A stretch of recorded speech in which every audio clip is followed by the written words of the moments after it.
Efendim iyi akşamlar. Akıl Çemberi'nde saat 21 itibariyle değerli konuklarımızla karşınızdayız. Amerika Birleşik Devletleri'nden ve Ankara stüdyomuzdan da konuklarımız var. Hemen kendilerini takdim edeceğim. 27. dönem bağımsız Ardahan Milletvekili Sayın Öztürk Yılmaz bizimle birlikte. Ardahan'ı vurgulamanız iyi oluyor her seferinde. Peki. Elimizin reklamı. Buyurun Sayın Yılmaz, sizinle başlayalım. Şimdi siz nasıl bakıyorsunuz bu meseleye? Bu arada İngiltere, Almanya, Yeni Zelanda, Brezilya, Hollanda ve Danimarka'da da bazı gösteriler görüldü. Amerika'daki bu gösterilerden sonra. Şimdi Afrika kökenli Afrika kökenli göçmenlerin çoğunlukta olduğu ülkeler bunların çoğu. Bir şekilde göç etmişler. Hollanda, Belçika, Fransa'da keza Afrika'dan gelen pek çok göçmen var. Şimdi bu temelinde ırkçılık olduğu artık bunu herkes biliyor. Ama bunun iki şey var. Bir, bütün bu gösteriler Trump'ı koltuğundan edecek mi yoksa güçlendirecek mi? Birincisi bu. İkincisi, bu gösteriler sadece Amerika'yla sınırlı mı kalacak? Dünyanın başka yerlerine de yayılacak mı? Mesela sadece siyahlarla mı mesela sınırlı kalacak? Başka ülkelerdeki başka siyahlar farklı. Ya mesela göçmenlerin yoğun olduğu ülkelerden. Evet, mesela diyelim ki örneğin başka ülkeler, Çin'de benzer durumu gerekçe gösterip örneğin atıyorum Uygurlar mesela veya Afrika'da başka bir unsur. Orta Doğu'da örneğin farklı kesimlerde bunu bir gerekçe gösterip kendi siyahi öfkesini yayacak mı? Bu önemli. Benim tahminim yani bu Amerika'da Trump'ı mevcut gidişat güçlendiriyor. Neden güçlendiriyor? Floyd'un öldürülmesinde haklı bir tepki vardı. Ve bu barışçıl gösteriyle sınırlı kalmış olsaydı bu demokratları güçlendirecekti. Ama şiddete dönüştüğü için, yağmaya, talana dönüştüğü için, kamu malına zarar vermeye dönüştüğü için bu defa ya bu da fazla olmadı. Tamam biz tepki verdik ama bu da fazla oldu. Ve Trump da özellikle muhafazakar kesimin çok haz etmediği bu olaylara sert bir cevap verdi. Tabii Amerika'da da kamuoyu ikiye ayrılmış durumda. Yani demokratlar her ne olursa olsun onu Trump'a rücu etmek istiyorlar. Trump da bunu karşı tarafa yıkmaya çalışıyor. Şöyle bir şey çıkıyor. Trump eğer bunları kontrol ederse, yani zarar ne kadar fazla olursa ve bu zararı kontrol ederse, bu zararın sorumlusu olarak demokratları gösterecek. Joe Biden'ı gösterecek. Terör örgütlerini desteklediğini, antifaşist grupları desteklediğini, işte ırkçıları, faşistleri, yağmacıları, talancıları desteklediği ve dolayısıyla kentler bu hale geldi diye onu gösterecek. Şu anda bile onu aslında yapabiliyor. Konuşmasında da. Yani bu Trump'ın işine mi yarıyor? Bence Trump'ın işine yaradı ama mesele şu.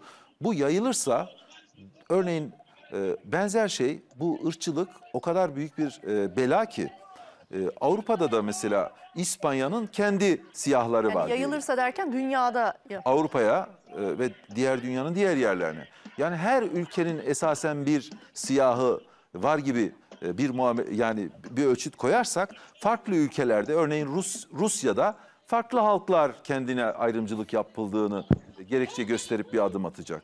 Başka yerlerde başka. Bu biraz böyle farklı bir boyuta gidebilir. Benim şu anda gördüğüm bu. Bir başka konuyu da dile getirmek istiyorum. Şimdi Amerikan toplumu yani şu keşmekeş olayları görünce, zararı görünce orada bir kere tavrını koyuyor. Yani bu olayları yani yağmayı, şiddeti. Onu gördüğü anda o yağmayı kim önlüyorsa ona dönüyor. Şu anda maalesef bizim medya da bunu çok derin analiz etmiyor. Amerikan halkı sonuçta kapitalist bir halk. Yani paracı. Malına zarar veriyorsunuz. Bankasına zarar veriyorsunuz. Sokağına, aracına zarar veriyorsunuz. Şimdi CNN International farklı bir yayın yapıyordu. Ne zaman ki taşlandı bir anda odağını değiştirdi. Bu defa yani taşlanmadan önce sivil gösterileri gösteriyordu. taşlandıktan sonra bu defa şiddet eylemlerini göstermeye başladı. Yani çabuk değişebiliyor orada. Şiddet karışınca Sayın Öztürk, şiddet meselesi devreye girince ister kapitalist olsun ister Kesinlikle. başka bir toplumsal Ama bunun, kesim olsun fark etmiyor. Meselenin belki özü şiddeti devreye sokmak. Devreye Şiddetle Yani bir ez şey cümle yapmak. iki konu var. Bir, bu Amerika'daki seçime giderken nasıl etkileyecek? Mesela şimdi Amerika'da 105 bin kişinin Covid'den öldüğü konusu gündemden 120'ye çıktı. Trump bunu tam düşürmek için Çin'e karşı çok büyük bir yaptırım hazırlığında oldu. Hatta yaptırım kararı aldı. Yani içerideki o bütün o zayıflığını giderebilmek için, üstünü örtebilmek için Çin konusunu gündeme getirdi. Çin konusunu tekrar gündeme getirip seçim alabilmek için içerideki milliyetçi kesimi işte America is great diyor. Yani Amerika güçlüdür. Amerika yani her şeyi Amerika içindir. Politikasını güçlendirebilmek için tam Çin'i gündeme getirip Covid nedeniyle olabilecek hasarı örtmeye çalışırken bu eline bir koz verdi Trump'ın. Peki. Var mı? Şimdi Evet. ben bununla ilgili kısa bir yorumda bulunmak istiyorum. Şimdi bu belki dikkatlerden kaçmış olabilir. Covid olduğu zaman yani seyahatler yasak Evet. olduğu zaman Amerikan Dışişleri Bakanı İsrail'e ziyarette bulundu bakınız. Yani öyle bir ortamda. Çünkü orayı sağlam almak istiyor Trump. Yani Yahudi lobisini sağlam almak istiyor. Onu da İsrail'e taviz vererek gerçekleştiriyor. Aslında Kudüs kararıyla o anlamda Ama- yeterince evet, sağlam almadı mı acaba? Ama Evangelistler olan- zaten bir köprü onlar evet, için kesinlikle. o anlamda. Dolayısıyla orada yani orayı Yahudi lobisini iyice bir sağlama almak istiyor. Çünkü tehlikenin yine oradan bütün başkanlar için tehlike esasen Yahudi lobisinin ağırlığını ne tarafa koyacağıyla alakalı. Şu anda Joe Biden da çok onlara sıcak geliyor. Trump çok taviz verdi. Mesela Kudüs kararını verdi, Golan'la ilgili verdi başka konular ama dikkatinizi getirmek istiyorum. Tam Covid'in olduğu bir dönemde yani Dışişleri Bakanı çok enteresan bir şekilde İsrail'e gitti. Oradan bir güvence aldı geldi. Trump'ın ikinci güvencesi kendi seçmeni ve halk. Devlet Trump'a karşıydı.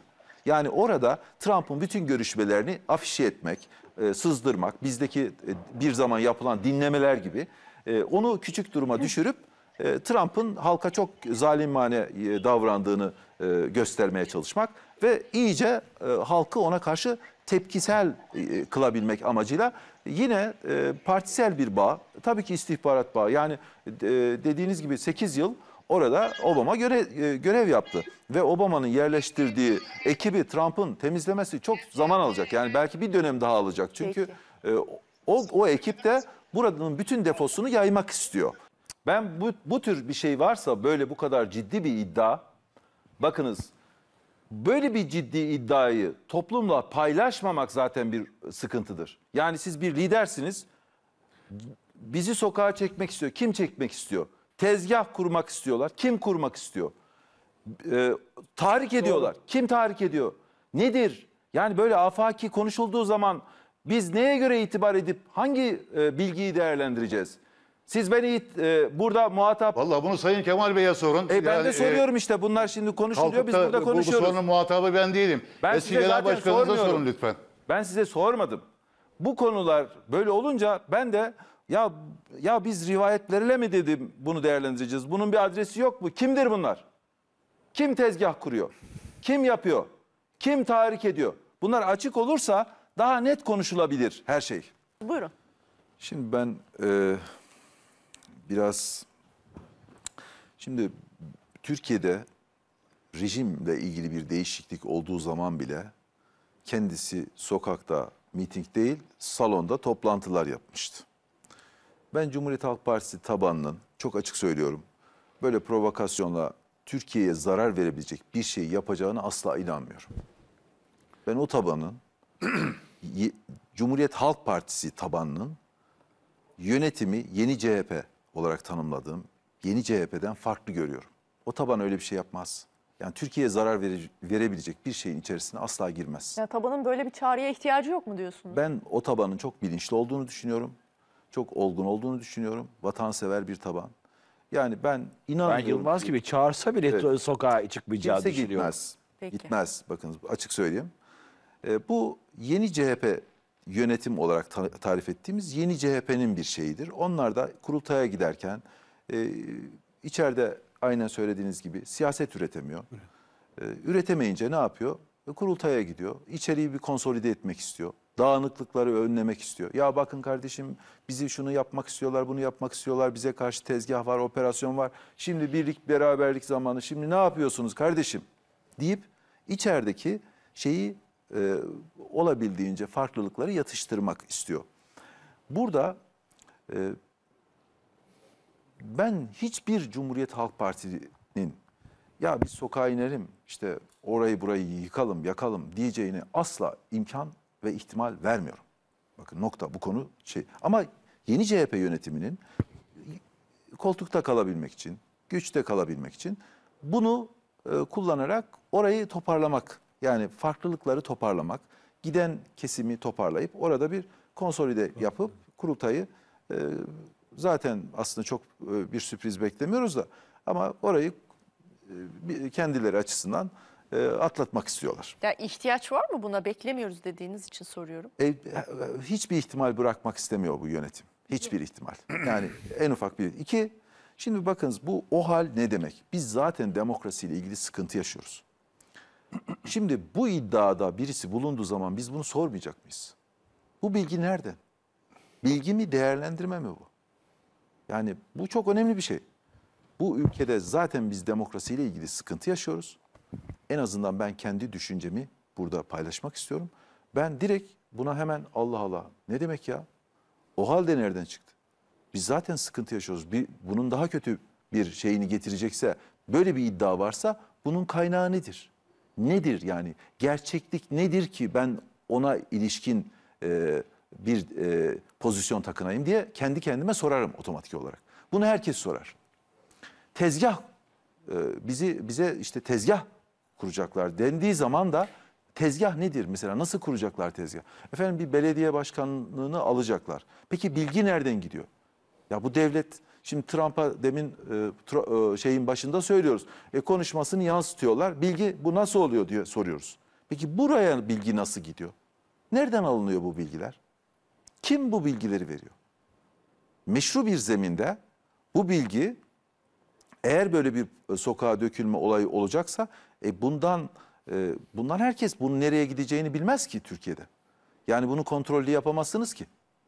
Eğer bir sokak hareketi olursa Türkiye'de kim bunu kontrollü nerede duracağını hesap edip de ona göre bir plan çıkarabilir?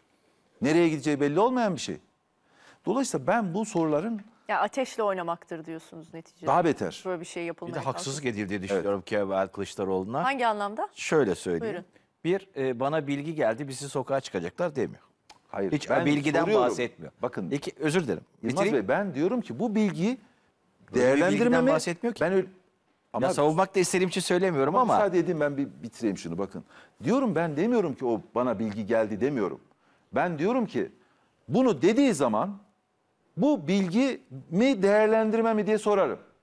Bilgi ise nereden geldi bu bilgi? Değerlendirme ise bu nasıl bir değerlendirme? Sorarım ben bunu. Şöyle dediğin nedense ben o okudurken başka türlü algılıyorum. Nedir? Bu okunandan öyle bir gergin ortam yaratılıyor ki sanki CHP sokağa çıkacakmış izlenimi yaratılarak daha da ortam sıkılaştırılıyor. İşte ben- o hale mekan hazırlanıyor diyor.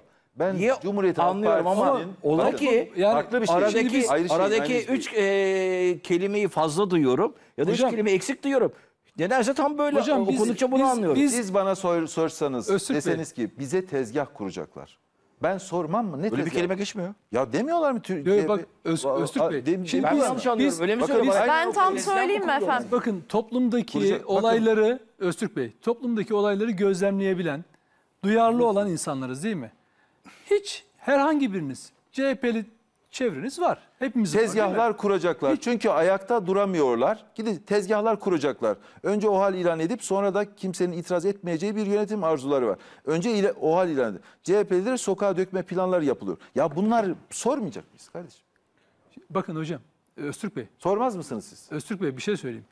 Hepimizin CHP'li tanıdıkları çevreleri var değil mi? Ben CHP tabanının böyle bir şeye inanmıyorum zaten. Öyle bir bilgi de yok. O söz söylenene kadar ya CHP tabanı hareketli, gençler hareketli böyle bir şey var mı? Yok. Ben de tam Bak ben size söylüyorum. Yok öyle bir şey. Dördümüz kahvehaneye gidelim. Oradan 4 kişiyi de alalım. Yemin ediyorum bu muhabbetin üzerine muhabbet olmaz. Bu kadar olur. Evet. Zaman israfı, elektrik israfı onu tartışmak ya. Kılıçdaroğlu'nun sözlerini tartışmak şurada stüdyoda buradaki canlı yayın israfı. Çünkü tabanı yok, temeli yok. Sadece gündem değiştirmek. Yani bakın örnek verdim. Ne dedi işte daha önce?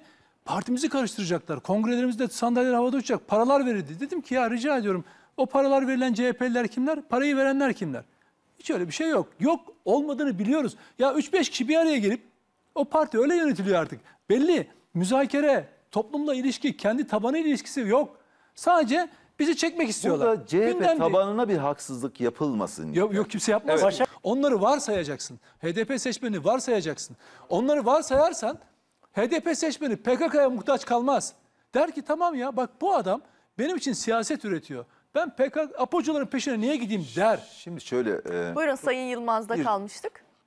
Burada yönetimde Cumhuriyet Halk Partisi'nin tabanını hakikaten ayırmak gerekiyor. Yönetimin çelişkileri çok. Mesela bu dokunulmazlıkların kaldırılmasına evet dedi. Sonra içeri atılınca da herkes oraya ziyarete koşmaya başlıyor. Ziyarete gönderiyor falan. Ya bunlar artık arkadaşlar bu yönetim taban adına işte bizi sokağa çekmek istiyorlar dendiği zaman sanki tabanda buna hazır. Böyle çok bir şey çıkaracakmış gibi algılanabilir. En azından tabanın böyle düşünmediğini söyleyeyim ama böyle bir OHAL olacak şeklinde bir algı veya işte biz böyle bir şey getirecekler dendiği zaman da normal aklı başında her insan sorar. Çünkü kritik bir konu. Biz OHAL'i yaşadık. Zaten sıkıntı yaşıyoruz demokrasiyle ilgili. Bunun daha ileri bir aşaması. Birkaç kere de tekrarladığı bir açıklama olduğu için tabii ki Şimdi gündemde yer buldu. bunun gündemde yer almaması mümkün değil. Ama maalesef işte bu içe dönük, içeriği konsolide etmeye dönük, orayı toparlamaya dönük bir açıklama ama bunun aslında Türkiye'ye de zarar verdiğini, ortamı gerdiğini, işte bakın burada da bir konu olduğunu üzülerek belirtmek istiyorum. Yani Ya gündemde bir şey de var şimdi Öztürk Bey. Hayır bakın Korona ile ilgili, sağlıkla ilgili bir şey tartışıyor muyuz? Ya sağlık yok, ekonomi yok, eğitim yok, AKP dış politika yok. Mesela dış politika ile ilgili eleştirirken- hiçbir şey duyuyor musunuz? Neyi söylerler? Yok. AKP ile ilgili eleştirim.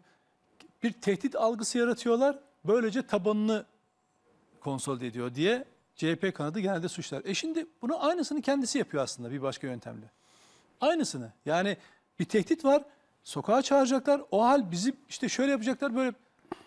Ya birisi de o sırada çünkü kimse ona Sayın Kılıçdaroğlu bakın hala devletin içinde FETÖ'cüler var. Biz AKP'nin FETÖ'yle mücadelesini beğenmiyoruz. Bizim partimizin acaba FETÖ'yle mücadele stratejisi nedir diye soran oldu mu hiç ona? Hiç sorabilir mi kimse? Ya da onun öyle bir politikası var mı? Veya da mesela son seçim bildirgesinde bir kez dahi FETÖ kelimesi geçiyor mu? Hayır. Ben sordum işte kapıyı gösterdiler Geçmiyor. yani. Bak onu söyleyene... Efendim? Siz bunu sorduğunuz için Tabii mi? onu gönderdiler. konuşmuştuk işte. Yılmaz Ateş'i gönderdiler işte en Yılmaz son. Ateş'i gönderdiler. Partinin neredeyse tarihi olmuş insanları partiden atıyorlar. Birisi sorsun. Bizim PKK ile mücadele stratejimiz ne? Şöyle söylüyor. Bana şans verin 4 yılda ben bu terörü bitireceğim. Bitirmezsem bırakacağım. Şimdi bak ben bir siyasetçi olacağım ya da dışarıdan bir yurttaş. PKK terör örgütünün nasıl bitirileceğini bileceğim. Ama insanlara diyeceğim ki beni iktidar ederseniz. Ya arkadaş beni iktidar etmenize gerek yok. PKK'nın nasıl bitirileceğini ben biliyorsam hemen onu ilgili makamlarla paylaşırım. Şunu yapın. Bu terör 4 yıla kalmaz biter derim. Yurtseverlik bunu gerektirir. Ama insanlara şunu söylüyor. Bana oy verin 4 yıl. Ya çok komik yani dinleyenler de yani bir şey alkışlıyorlar ama niye alkışlıyorlar bilmiyorum. Arkadaş böyle bir formülünüz varsa burada söylemeseniz de şu kapı arkasında bize anlatsanız bu 4 yılda nasıl çözeceksiniz? İşte yerel PKK terör yönetimler örgütü özellik sorunu. şartıyla çözmek istiyor. Efendim? Yerel yönetimler özellik Ya şartıyla. Buyurun. Şimdi bu hem siyasi partiler yasası hem seçim yasası zaman içerisinde değişikliklere uğramasına rağmen hala 12 Eylül'ün sistemi devam ediyor. Burada ikinci konu şu, bu yeni sistemle birlikte maalesef eski sistemin refleksleriyle hareket ediyoruz. Yani bir sistem değişikliği olmuş. Nedir mesela eskiden nasıl oluyordu? Siyasi partiler parlamentoya çoğunluk getirenler oradan hükümet oluyordu. Ama şimdi Cumhurbaşkanı ayrı seçiliyor, parlamento ayrı seçiliyor. Dolayısıyla bu yeni bir durum. buradaki siyasi partilerin refleks, onlara yaklaşım ayrı olması gerekiyor. Yani baraj konusu çok farklı bir. Önce siyasi istikrar sağlamak için, yani parlamentoda siyasi istikrar, dolayısıyla hükümeti oluşturabilmek için, kolay oluşturabilmek için baraj vardı. Şimdi artık hükümet başka bir şekilde ayrı bir seçimle oluşuyor. Cumhurbaşkanlığı seçimi aynı zaman yapılıyor ama sonuçta ayrı oyla oluşuyor. Bunun bir kere farklı artık değerlendirilmesi lazım, yani parlamento sisteminin. Şimdi ikinci konu, bu transferler üzerinden seçim sistemini ve siyasi partiler sistemini ele almak son derece yanlış. O zaman sanki bir şey yapılmış, dolayısıyla da eksiklerin hepsi giderilmiş gibi bir algı ortaya çıkar. Halbuki bugün Türkiye'de siyasi partiler için en önemli konu, yani yapılacaksa bir değişiklik, siyasi partiler yasasında ve seçim yasasında, öncelikle siyasi partiler yasasında diyeyim, siyasi partiler yasası başkanlara tam bir tek adam yönetimi veriyor. Yani ülkede tek adam yönetimini eleştiriyoruz ama diğer taraftan partilerin hepsi tek adam yönetimi. Hiçbir şeyi değiştiremiyorsunuz. Yani bir partinin lideri normal kendi gitmese veya bir kumpas olmasa veya işte vefat etmese onu değiştiremiyorsunuz. Şimdi dolayısıyla bunun kolaylaştırılması lazım. İki, bunu nasıl kolaylaştırabiliriz? Yani sorun buysa bunu nasıl çözülebilir? Delege sisteminden kaynaklanıyor bu da. Delege sistemi değil de partileri üyeler seçmeli. Üyeler seçmeli. Yani daha demokratik istiyorsak biz, hani ülkede Yani olması gereken değişiklik oradan başlamalı. oradan başlamalı. Daha suyun başından onu değiştirmeliyiz. Ben yani açıkçası anlamakta zorlanıyorum. Şimdi Sayın Kılıçdaroğlu diyor ki işte demokrasiye kumpas kurulursa onu engelleriz diyor, önleriz. Evet. Ve bunu kimin için söylüyor? Sayın Davutoğlu ve Sayın Babacan'a milletvekili transferi amacıyla söylüyor, değil mi? İYİ Parti'ye kuruldu, onu bertaraf ettik. Şimdi buna niye diyor? Söylüyor. Yine engelleriz diyor, değil mi? Bunu söylüyor. Öyle söylüyor. Peki Sayın Davutoğlu ve Sayın Babacan 16 Nisan referandumunda Türkiye'nin rejimi oylanırken demokrasinin yanında mı durdular? Bugün Sayın Kılıçdaroğlu'nun savunduğu çizgide mi durdular? Yoksa ayrı bir çizgide mi durdular? Mesela bir açıklama yapıp ortaya biz evet buna karşıyız kardeşim, dolayısıyla bu rejim değişikliğine karşıyız mı dediler? Demediklerine göre nasıl oluyor da demokrasiye bir kumpas kuruluyor, bu bağlamda da onu önlemiş oluyor?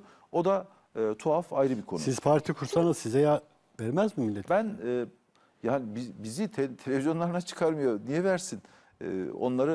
Onlara güzellemeler yapılıyor akşamdan sabaha kadar. Her kanalda. Biz o kanalların yanından bile geçemeyiz.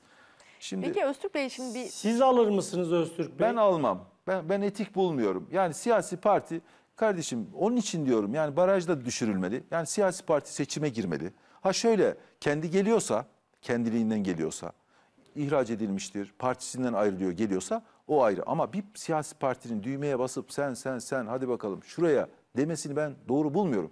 Şimdi bu yanlış da, neden yanlış? Diyelim ki örneğin X şahsına bunu verdiniz. O X şahsı nasıl, ya onun düştüğü duruma bakar mısınız? Hangi tabana seslenecek? Birisinin gölgesinde bir siyaset yapıyor olacak. Ve ona verecek taban ne diyecek yani? Nasıl bir ilişki kuracak kendi tabanıyla? Bana çok saçma geliyor. Yani aklım almıyor benim bunu. Yani işte burada da şunun çözülmesi lazım. O zaman seçim barajının düşürülmesi lazım. Siyasi partilerin teşkilatlandırmalarının artık bu dijital döneme girdik, kolaylaştırılması lazım. Para diyorsunuz. O zaman siyasi partiler bir şekilde raydan çıkınca da bu defa efendim siyaset kirli diyorsunuz. Ya siyaseti zaten kirli bu anlayış yapıyor. Bu kadar paraya dayanan, bu kadar şeye dayanan eski mantıkla gidilen bir sistemde olur mu? Artık eğitim dijitalleşiyor, başka şey dijitalleşiyor. Siyasi partilerin kurulması, teşkilatlanmalarını da kolaylaştırmanız lazım. Kolaylaştırırsanız buna zaten gerek kalmaz. Herkes seçime girer, boyunun ölçüsünü alır. İyi veya kötü. Bunun da yapılması lazım diye ben düşünüyorum. Peki Kılıçdaroğlu milletvekili adayını liderler değil millet belirlesin diyor. Şimdi bakınız ben de aynısını söylüyorum. Lideri de yani partinin şu anda şimdi bunu diyor, güzel. Peki onu engelleyen bir şey var mı? Mesela sandığı koysun bu kurultayda, kendisini de kendi seçtiği delegeler değil, Cumhuriyet Halk Partisi'ne Üyeleri seçsin. 1 milyon üye seçsin. Şimdi Ya uygulayabilir samimi, aslında. Yani. işte bakın ben buna çıldırıyorum. Samimi bulmuyorum. Bir tarafa oturtamıyorum. Eylemler, söylemler uymuyor. Yalnız CHP ön seçim yapmıyor mu Üstad? Ön seçim ne? Ön seçim yapılmadı geçen. Yani delegeler. Yok. Nerede? Delegeler- Milletvekili seçimlerinde ön seçim yoktu ki. 3 büyük ilde de yapmadılar bunu. Bakın burada onlar hep- Sevgili Nedim, bugün Cumhuriyet Halk Partisi yönetimindeki Hiçbir birçok parti- isim kendi bölgesinde ön seçimden çıkamadı. Çıkamadı. Ha. bir şunu söyleyeceğim. Hepsi kontenjanı şey yaptılar, seçtiler. Ve kolay bir şekilde gittiler. Diğer partilerde de öyle bakın. Bütün partiler böyle. Yani bu partiler biz şimdi ülkede demokrasi istiyoruz. Kardeşim partilerin başındakiler tek adam ya. Gitmiyorlar. Yeniliyorlar, gitmiyorlar. Değiştiremiyorsun. Sistemi ona göre kurguluyorlar. Sonra çıkıyoruz biz ülkeye demokrasi getireceğiz. Ya Allah aşkına birbirimizi kandırmayalım ya. Ya böyle bir demokrasi olmaz. Yenilen adam gidecek. Hangi parti olursa olsun. Hadi 2 yıl mıdır, 1 yıl mıdır, bir seçim midir? Bir sorumluluk olacak. Sen burada sorumluluğu üstlenmiyorsan, o zaman bu siyaseti niye yapıyorsun? Yani orası bir meslek midir ya? Kart vizit sürekli ben başkanım deme yeri midir? Yenilince gideceksin. Şimdi sistemi dolayısıyla siyasi partiler yasasını ve seçim bu siyasi partiler yasasını gerçekten demokratik kılmak gerekiyor. Seçim yasasında da şöyle bir sıkıntı var. Ben mesela daraltılmış bölge konularına giriliyor. Bir örnek vereceğim, basit bir örnek. Irak'tan örnek vereceğim bakınız. Irak ya, yani sonuçta Irak. Irak'ta siyasi partiler seçime nasıl giriyor biliyor musunuz? Partiler var, teşkilatlanma yapanlar var. Yapmayanlar da liste götürüyorlar. Yüksek Seçim Kurulu'na diyor ki, ben diyor parasını yatırıyor diyelim 50.000 dolar. Ben diyor bu listeyle gireceğim bu illerde. İllerde giriyor. Listede siyasi partinin başkanı sizi 1. sıraya yazıyor. Kaç tane diyelim Musul'dan kaç tane milletvekili çıkacak diyelim Ankara'dan örneğin 20 tane atıyorum. 20 tane adamı yazıyor. Ama halk burada tercih yapıyor. 18. sıra genel başkanın yazdığını alıp 1. sıraya koyuyor. 1. sıraya yazdığını da listeden düşürüyor. Orada bile bir şey var. Burada hiç genel başkan koyuyor. Ben mesela bu da yanlış. Ben ihraç edildiğim zaman kardeşim sen Ardahan'da bana oy verenlere sordun mu? Sordun mu? Benim eylemimin bu partinin kuruluş ve ana ilkelerine uyup uymadığını sordun mu? Yok. Bütün siyasi partiler disiplin kurulları elinde, genel başkanın elinde, atama yetkisi onun elinde, görevden alma yetkisi onun elinde, her şey onun elinde. Sonra diyoruz ki kardeşim niye biz siyasi partiler, niye ülkede demokrasi, ya nasıl savunacaklar? Ya hiçbir milletvekilinin ne yetkisi var ki? Zaten olması gereken siyasal yetkisi var? partiler yasasının Öztürk milletvekilinin Bey'in ne söylediği yetkisi var? gibi yeniden yapılanması. Siz Bunu CHP'de genel başkan yardımcısıydınız. Niye bunu savunmadınız? onu savunuyoruz. Fark etmez mi? Tamam. AKP, O zaman da CHP, savunuyoruz ama MHP, İYİ Parti hepsi aynı Siz şekilde. bakın neyi Aynı savunursanız savunun yasada Mahmut Bey. geliyor. Bunu bütün partiler için söylüyorum. Yani neyi savunursanız savunun. Sonuçta lider buna partinin genel başkanı uygun demediği zaman olmuyor. Kurultay bile konusunda sonuçta onun takdir yetkisi var. Erteleme konusunda yani düşünsenize siz patronsunuz, siz yardımcılarınızı seçiyorsunuz. Yardımcılar işte diğer milletvekilleri ve sonuçta size nasıl karşı gelebilecek? Karşı gelen tasfiye olur. Ya bu yöntem demokratik değil.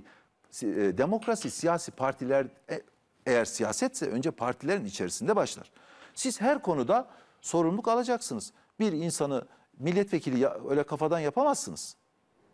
Kafadan yapsanız bile oraya koyacağınız başka insanlar girebilmeli işte. Irak'ta oluyor bakın. Ayrı liste veriyor, seçiliyor. Siz niye dayatıyorsunuz? Belki o yörenin o insanı onu istemiyor. Nasıl dayatırsınız? Veya sırayı kendi belirliyor. 1. 2. sırayı. Kontenjanı olacak mı olmayacak mı kendi belirliyor. Ya böyle bir şeyden demokrasi çıkmaz. Buradan çıksa biz bir orta oyunu çıkarırız. Ülkede demokrasiyi savunuruz ama partiler içerisinde otokrasi. Yani burada partilerdeki durumla ülkedeki durumu özdeşleştirmemiz lazım. Partide demokrasi varsa ülkede de var. Ülkede demokrasi varsa partide de olmalı ve orası da ona uymalı. Yoksa orada böyle, burada böyle. Ben bunu istiyorum. Kumpas. Niye kumpas? Senin görevin nedir ki? Senin görevin kendi başına oy almak. kendi partini güçlendirmek. Senin görevin bir başkasına bir iyilik yapmak olmamalı. Hem bu adamlar diyelim ki bu insanlar o zaman rejimle alakalı bizim hassasiyet önem verdiğimiz bir konuda kamuoyuna çıkıp mesela biz bu rejimin değişmesine karşıyız veya asla bu sistem demokratik değildir demişler mi? Ki sen şimdi çıkıyorsun, yok demokrasiye kumpas kuruluyor da ben onu önlüyorum diyorsun.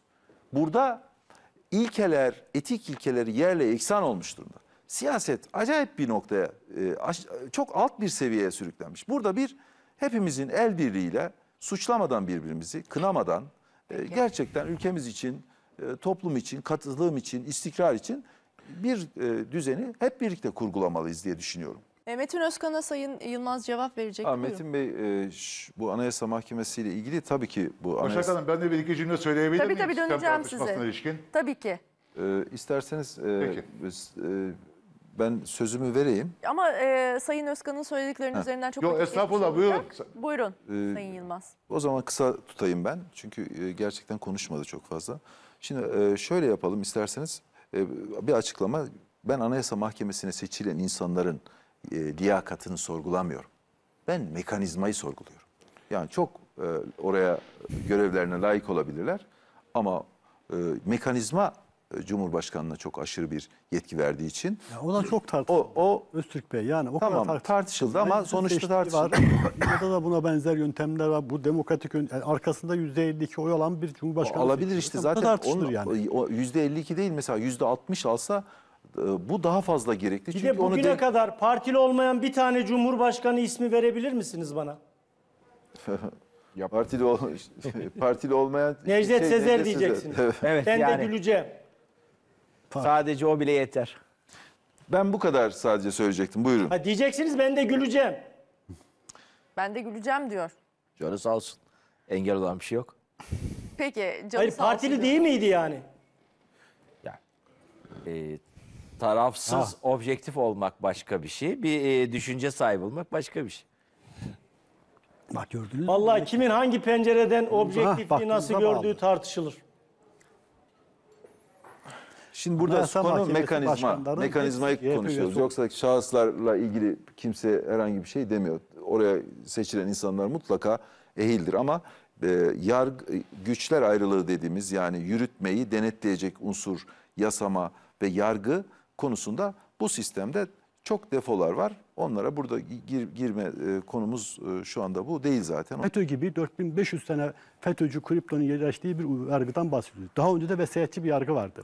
Bunların değiştiği, zaman zaman hatalarımızın, eksiklerimizin olduğu, belki de bir biçimde sizin kastettiğiniz kalitenin düştüğü süreçlerden geçiyoruz. Bunu topyekün yok saymak ya da topyekün tukaka etmenin de manası yoktur. Orada Türkiye, mekanizma da bir yani güçlere bu Nasıl? gelen sistemde şu andaki sistemin işletilmesi son derece zor bir sistem. Yani burada yargı bu nasıl sizin bağımsız bakış olacak? açınızdır hocam. Yasama nasıl Bunun iyi mesela tarafı, yasa işleyen tarafı, Denetim eksik tarafını yapamıyoruz. bulursunuz. Sayın Biz çıkıyoruz. Yılmaz'dan Bakın bu sistemin tamamen son cümleleri karşısında alalım. bir yapı oluşturuyoruz işte, biz. alternatifseniz- Bakın biz bu sistemle uzlaşmıyoruz. A'dan Z'ye anayasanın 4 maddesi haricinde her şeyi değiştireceğimiz bir yapı çıkartıyoruz ve Temmuz'un başında partileşiyoruz. Buyurun işte, haber size. Bakın ben Temmuz'un şuna başında. Evet. Sonuna sakladı Biliyor bu yani parti. Öztürk belki. Ama öyle yani burada arkadaşlar niye şikayet ediyoruz biz? İşte siz söyleyeceksiniz. Efendim bu Çözümlerinizi olmuyor, bu söyleyeceksiniz. olmuyor, bu olmuyor. Ya o zaman ne olacak arkadaş? Yani aydan adam mı getireceğiz? Sorması Bu eğer erken sistem- olmazsa partinizin adı belli mi? Partimizin adını bu ayın sonuna doğru biliyorsunuz orada da bir sıkıntı var. Erken belirlediğiniz zaman birisi onu şey yapabiliyor Ha, hemen. şey. Yani bunun bir gün önceden bunu açıklayacağız. Zaten kamuoyuyla paylaşacağız. İnşallah Anıtkabir'den başlayacağız. Sokağa ineceğiz. Beraber- Belki ekranlardan artık bir daha da çıkmayacağız. Çünkü ben artık şeyden sıkıldım açık söyleyeyim. 2 dönemdir milletvekiliyim. Ben bu saçmalıklardan sıkıldım. Yani bir şey Saçmalık değişmiyor. derken? Değişmiyor Türkiye'de. Örgütleme- Yani konuşuyoruz, değiştiremiyoruz. Örgütlenme O de zaman şeyler- örgütlenme Bildiğimiz isimler kamuoyunda yani var ama biz takdir edersiniz. erken daha.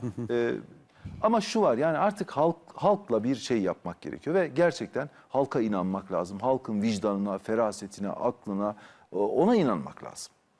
Onun dışında sosyal medyadan bir şey değiştiremiyorsunuz. Ne yazık ki mesela ben 8 aydır çalışıyorum. İşte şimdi hani demokrasi isteyen, isim vermeyeceğim, demokrasi isteyenler var ya, hani demokrasiye kumpas kuruluyor falan.